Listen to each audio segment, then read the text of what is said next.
Peace, loves. Thank you so much for joining me here in this moment. My name is Christina.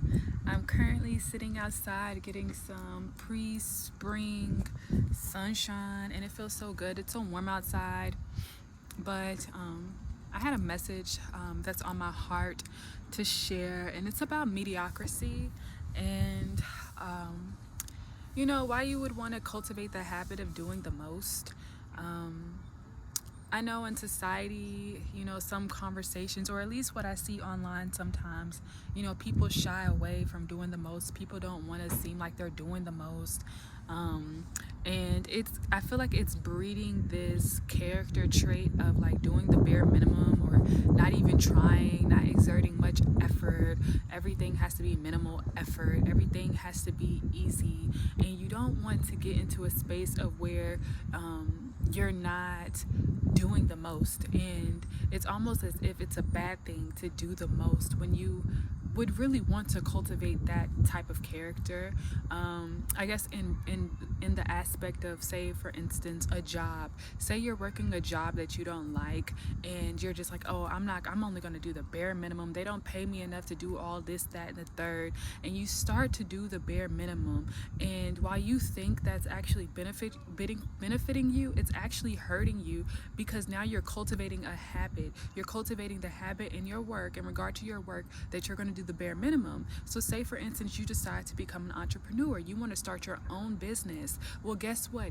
You have not cultivated the habit of doing more. You haven't cultivated the habit of doing the most. You cultivated the habit of doing the bare minimum. So that energy is going to translate over into your business of you doing the bare minimum. Same thing with relationships. Say you're a woman and you're just like, oh, I'm just tired of just doing the most in my relationships, and you start cultivating a habit of doing the bare minimum, and you get into a space to where you're so used to doing the bare minimum, and now you're attracting people who do the bare minimum, versus if you're someone who does the most.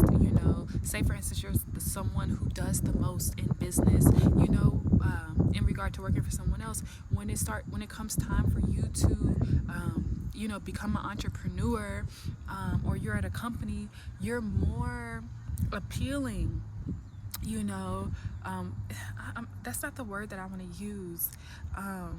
People are more likely to want you on their team because they know that you have that character trait of going above and beyond.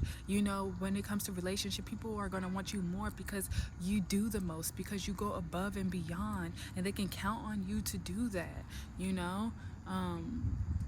I just know in our society, sometimes it can be seen as a bad thing to do the most, to give more, to be more. But you want to cultivate that habit. You don't want to be in a space to where you're doing less. I want to do less. I want everything to be easy, because you literally get what you pay for with your energy, with your time. What you put out into this world, this universe, into life, you get right back. If I'm going to put anything out, I want to put in the maximum effort. Even if, say for instance, if I'm in a relationship and I put in so much effort and it just seems like my energy is not being reciprocated,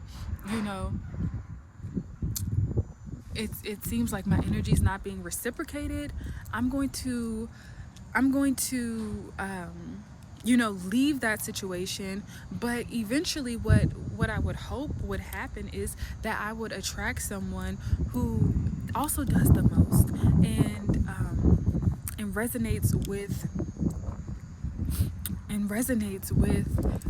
the type of character that I've developed. So